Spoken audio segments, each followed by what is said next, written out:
Good afternoon, everyone. Thanks for joining in a little bit early.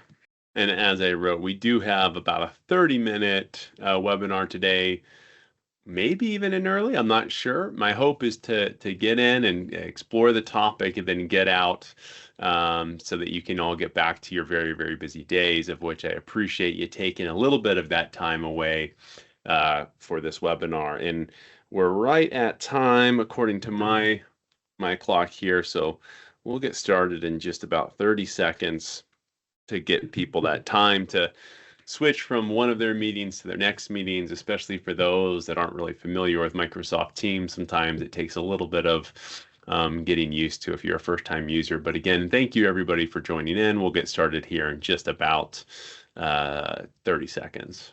All right, well, we'll go ahead and get started. We're right at the top of the hour. Thank you, everyone, for joining this session on Studio on Demand. Scale instantly and pay smartly. It's a new way of operating your L&D team, and I really appreciate you spending the time of your day to spend 30 minutes to learn a little bit more about this model. A tiny bit about myself. I've been with Infopro for about 14 years now. I lead our marketing and sales function here, as well as our emerging technologies and products, which this is one of them. I'm very excited to take you through this presentation today. What really drove this model, this product, this service from being offered in the first place? Really, it's centered around the title of this slide of your business needs are unpredictable. And really what we saw is that over the last several years, those business needs are becoming more and more unpredictable, whether it's from internal issues, external issues, what have you.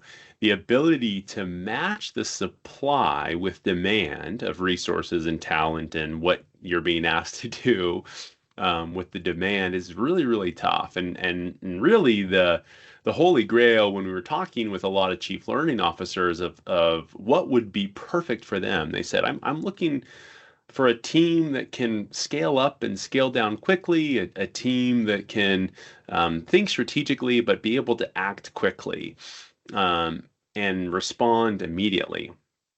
And really trying to match that supply with demand is really an imperfect science. You traditionally have three ways to do that, right? If you're trying to match those two things, you can work with a vendor on a fixed bid project. Go out to RFP. As we know, that kind of can be a cumbersome process, takes a bit of time. Historically, the scope for that work is pretty defined. So you bring in somebody, you're saying, hey, I want you to do this project. But then the problem is by the time you're done with that RFP or by the time you're midway through the project, needs have changed. And you end up doing a bunch of change requests and the project stretches on forever. I'm sure we've all been in that situation. So yes, you can scale. It is a little bit slower, but it's definitely rigid because you have to pay for absolutely everything. And if you change what you want to do, then you have to approve all of those changes. The second way to try to increase your supply to match a demand is through hiring. Hiring is a really good way to build your team, but the problem is it takes a tremendous amount of time to hire people. One, finding the right resource takes a lot of time. Getting them onboarded and getting them up to speed is really, really hard as well. And hopefully at that point, you found the resource that works for you. But the other real problem that we've noticed with organizations with hiring is that it is a fairly fixed cost for you. And when you bring on a resource, it's usually a fairly high cost. And you have to have enough work to keep that person busy all the time. And unfortunately, when organizations are going through change, that traditionally tends to be the first one that they look for to see if they can, shrink that expense. So when you've gone through all of the cost, opportunity cost, sunk cost, real costs of hiring, and then to have a reduction, that investment doesn't really have enough time to pay off. And then the last bit is consultants, right? A lot of us are trying to use consultants, contractors, SMEs, whatever it is. And this is a great way, no doubt, to try to build your capacity in very real time, kind of like an Uber model, if you would, hire a driver. But the problem is that it's really hard to find these people that have that right skill set, especially for the organizations. A lot of the organizations that we work with are fairly large organizations that have pretty strict mandates of who they can work with. But even if they don't, knowing that you're hiring somebody who's got some skin in the game, if this project goes wrong, what are we really backing this up on? And so that lends a lot of people to not leveraging consultants because they feel that there's a higher risk of working with just an individual versus an organization. So what we created for a client is somewhat of a merge of a lot of models. We call it Studio on Demand. And what we have developed is we work with all of our clients to determine what is it that you need a bare minimum to run your organization, to run your project, to run whatever initiative you have coming up. We call that your studio. That's your minimum viable team. It's kind of the low water mark of no matter what, I'm never going to have less than this amount of requests coming in.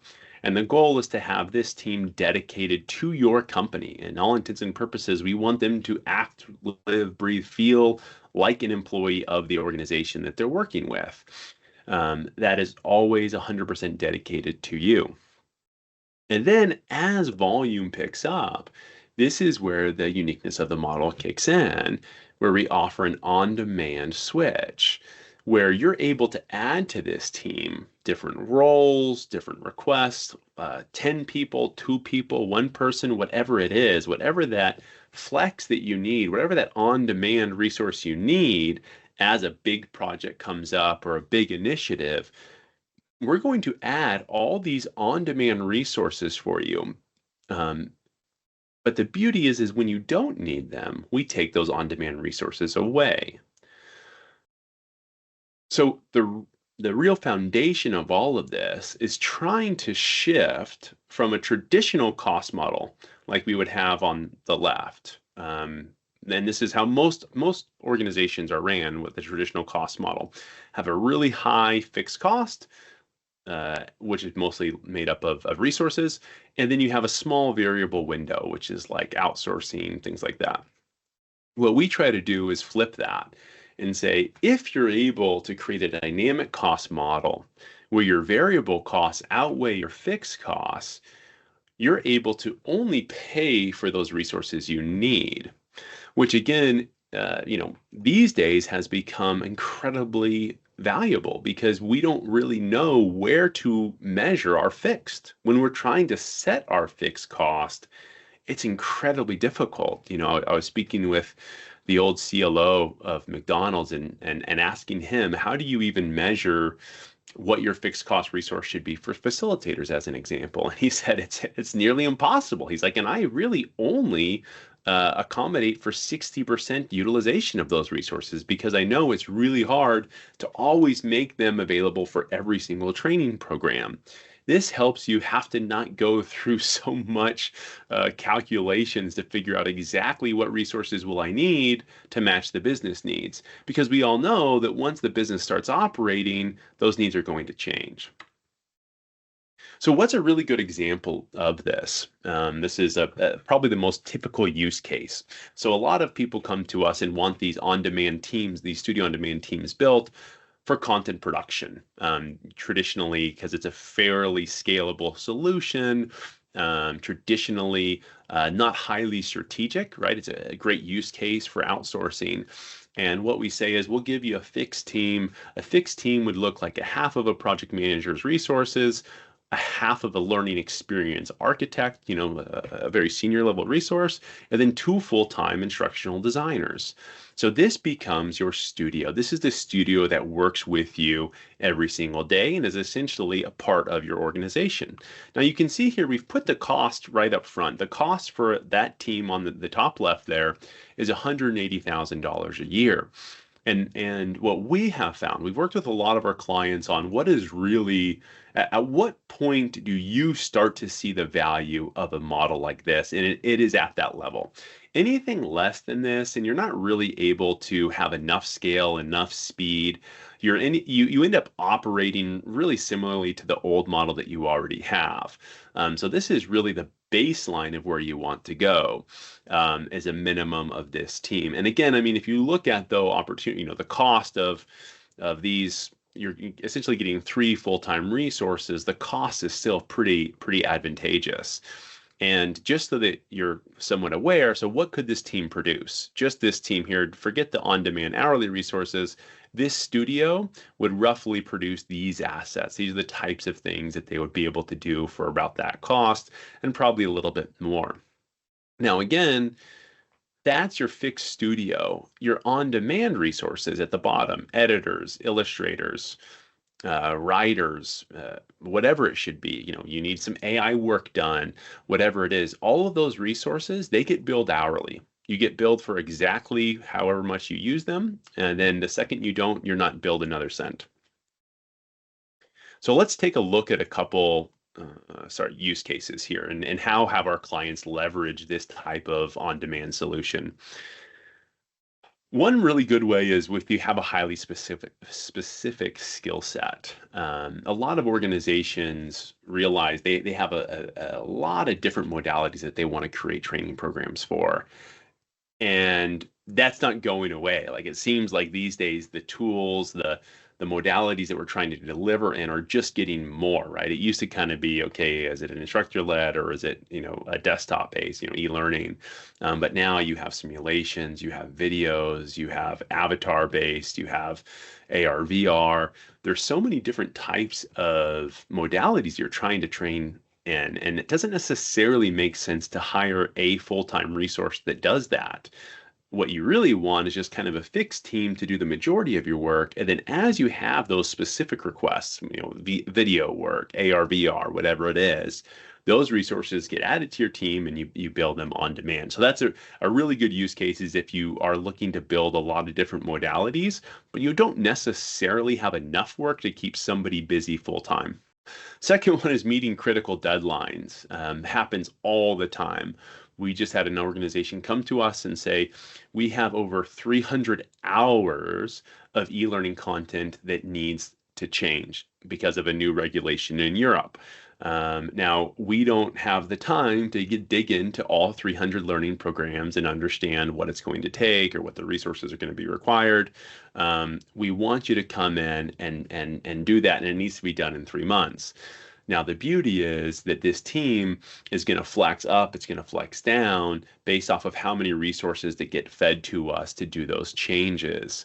And again, if you end up cutting the project halfway, you say, I ended up really only needing 200 hours or whatever it is, you're only having to pay for those 200 hours. But again, it gives you that ability to, within 3 months, build a team of 10 to 15 resources. And then after 3 months, that resource count is back to just your core studio. And that's I think at the heart of the next one as well is managing capacity fluctuations, which is really I would say the biggest use case that organizations come to us with. It is the bedrock of what they're looking for. Historically, they might say, I have a team of 20 people that I have on full staff, and I've been told I need to kind of have a reduction in my head count. But the problem is they still have a lot of work that comes in. How can you help? And that's where Studio on Demand, I think, really shines, is it gives you that way to say, let us build a base level resource for you at a lower cost that you would. And then as you have these funded projects, as these projects get funded throughout the year, or maybe the business comes to you with a funding resource, you're able to then build that team up, get the project done, build that team back down. Really, really good if you find yourself, if you're the type of organization that has a lot of those, their demand curve is not linear throughout the year. It has some peaks and some valleys throughout the way. Again, and the last one is launching a new initiative. Maybe there's some brand new initiative coming out. This happens a lot with new product releases. A lot of times, unfortunately, when a new product is released, we think of how should we train people on how to use them at the very end of the day. So anytime you're launching a new initiative, it's a really great way to leverage this Studio on Demand team because they can actually start from scratch and build that knowledge process so that it sticks with you throughout the way as that product goes through iterations. Usually, again, it's a big lift right up front, but then after you've done that initial work, it tapers down to a really, really low mark, and then you have another iteration come out, and then it goes back down again. So some typical use cases. Now, one of the biggest questions that we get asked in this studio on demand model is, well, where does the expertise lie, and where does, how do you manage all of this work? So if you see here, if you're looking at this, looks like a Wi-Fi signal, to be quite honest with you. The studio is, your project managers, learning experience architects, and the on-demand is, the additional resources. At Infopro Learning, we have 3 other people attached to these projects because you really need it. An executive sponsor is there just to make sure if something goes wrong, you have somebody to call and escalate that to. But really, where you have a tremendous advocate here is this account director and client success director. This is one person. Their job is to work with you and really understand what does resourcing look like for you, and what are your goals? What are the business challenges that you have? Their goal is to make sure that they're kind of your sidecar along this journey. So you might be the motorcycle driving everybody forward, but you want somebody to be sitting alongside you and not sitting behind you. You don't want to be towing everybody with you. They want to be towing kind of right alongside you, because there's a lot of nuance to training programs and a lot of nuance to how organizations run. This person's role is to really come in, understand your business, understand your industry, understand your programs, your challenges, your people, so that as you're looking to build resources, as you're looking to develop resource, as you have those fluctuations in capacity and demand, it's not on you, the client, to make sure that this whole team gets onboarded. This account director and client success director is going to work directly with our team to be your advocate, to be the person who onboards everybody on our team. Again, a huge, huge benefit for you, because you don't now have to manage a team of 30 people. And then when you want to add 5 more people, or 1 more person for that matter, it doesn't take all of your time and day just to onboard 1 more instructional designer. Whether it's you who does it or somebody in your team, there's a tremendous cost to having that person shadow somebody. We take on that cost by making this person on our team available to you, and you don't pay for that person at all. That person is just part of the full cost. And then the governance is at the middle of this. So this is the person that does all the calculations. I'll share some slides on the next screen. As you would assume, transparency becomes critical to this whole system working out. You need to know, what are these people working on? How much time have I spent? What are we using? If we're using too much or too little, how do we adjust? This person's sole job is to make sure that you've got the resources that you need when you need them to do these projects. But then when you don't, we scale that down to nothing. So what does that look like? What is the cadence with our team? We have weekly, monthly, and quarterly connects, depending on how large the team size is. These kind of, ebb and flow. Again, starting with just at the very beginning, I talked about really important to understand, how are we doing? What are the goals that we're trying to do? What is the outcomes that we're trying to reach? A lot of it is then moving to project learnings. What have we done? How are we getting better? If we identify core areas and how we're aren't working the right way anymore, we need to update the process. We need to redefine the method, the way that we're working. We need to tweak that based off of either something on our side, or maybe you're a little bit different than most of our clients, and we need to change the workflow. Okay, great, perfect. And then at the very end, again, we look at, what are these new things that we need to start? What do we need to stop out with our path forward? And at every point along the way, you have tremendous visibility to everything that we are doing for your organization. You can see here, this is just a sample report of what we did for a client. What we're aiming for here is 90% utilization of your team at minimum. So you can see here, we've got available hours versus allocated hours.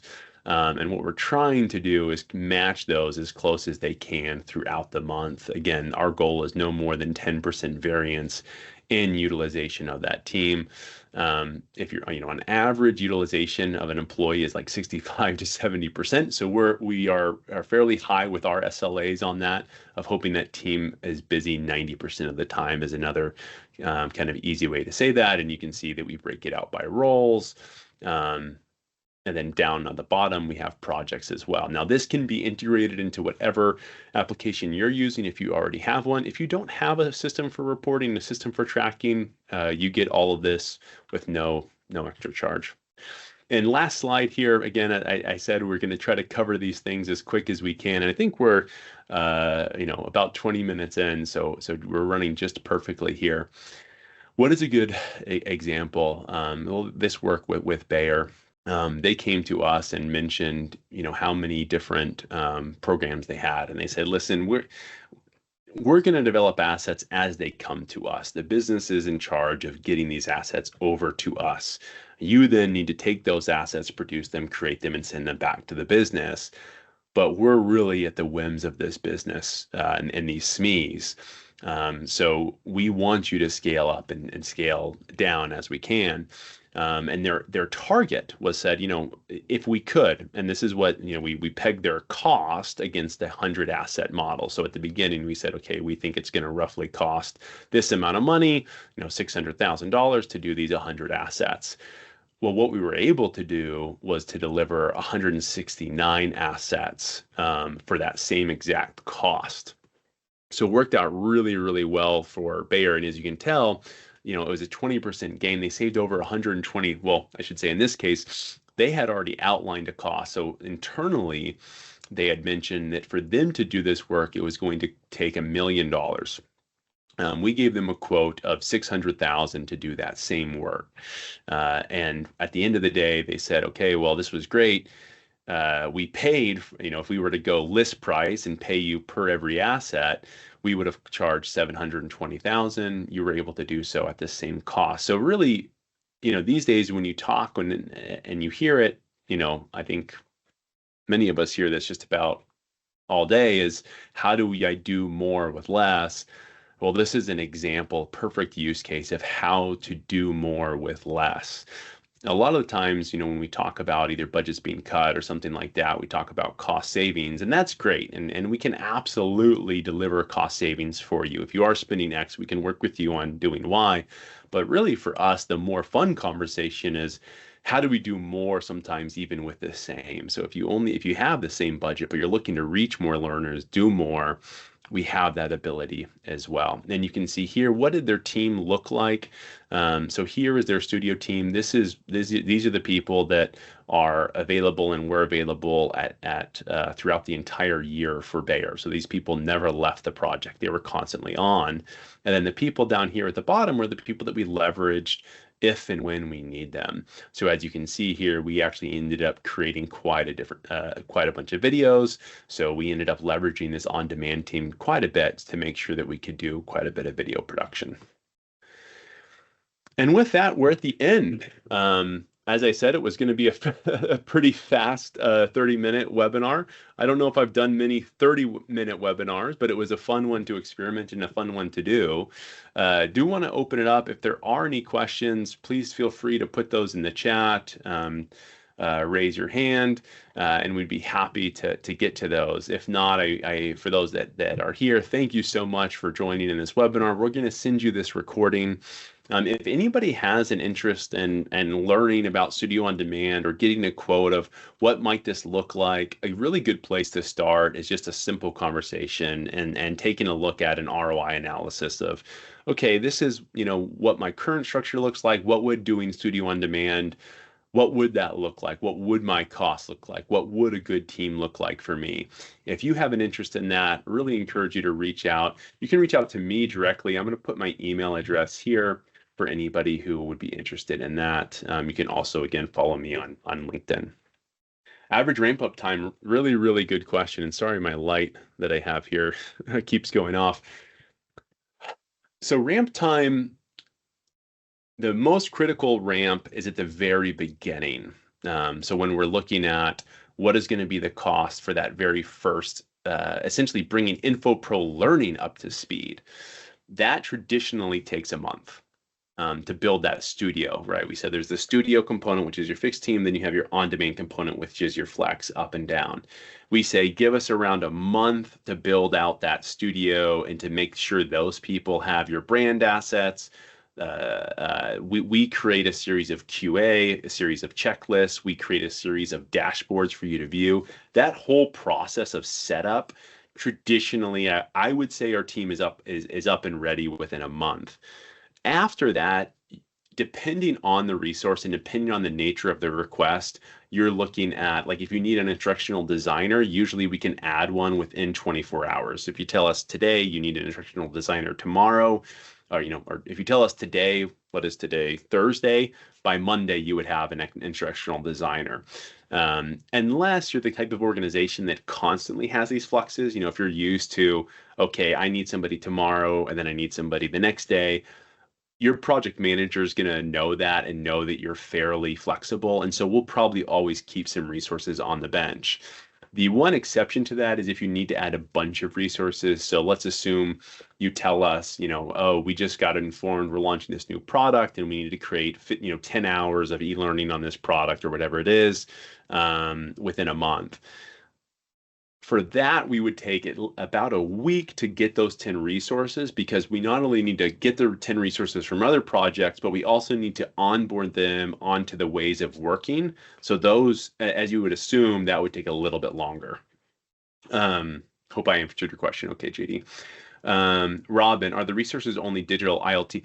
It's any resource. So the easiest one to describe tends to be like instructional designer type work. But where actually there is quite a bit of demand shaping up is in facilitation. So a lot of people use this for on-demand facilitators. It's a very similar model, but they end up, we create essentially a cost per course. And we say, anytime a facilitator is going to deliver a program, you pay us X.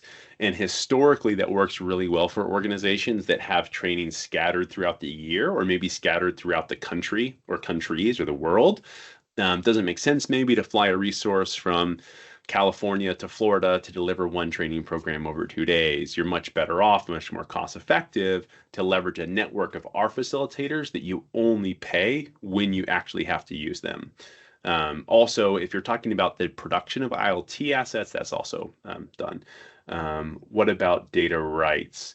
Well, you own all the data. I mean, the end of the day, when we're working with you, Infopro Learning operates pretty much as a full, like, you own all IP owner. We don't retain any IP ownership of just about any of the work we do across the board.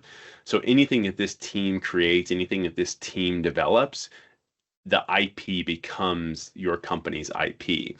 Very few exceptions. If you're leveraging some of our in-house content, we have some leadership training programs, some commercial, some sales training programs. If you're leveraging that content, we traditionally just have a one-time fee where we charge you that one-time fee, and then we give you royalty-free perpetual license to that. But that's kind of an edge case, I would say. Wonderful. Well, if there's no other questions, thank you so much for sticking with us. It's been a phenomenal 30 minutes. I hope you found it valuable. Please do reach out to me with any questions that you might have. Again, thanks for joining us today, and hope to talk to you all soon.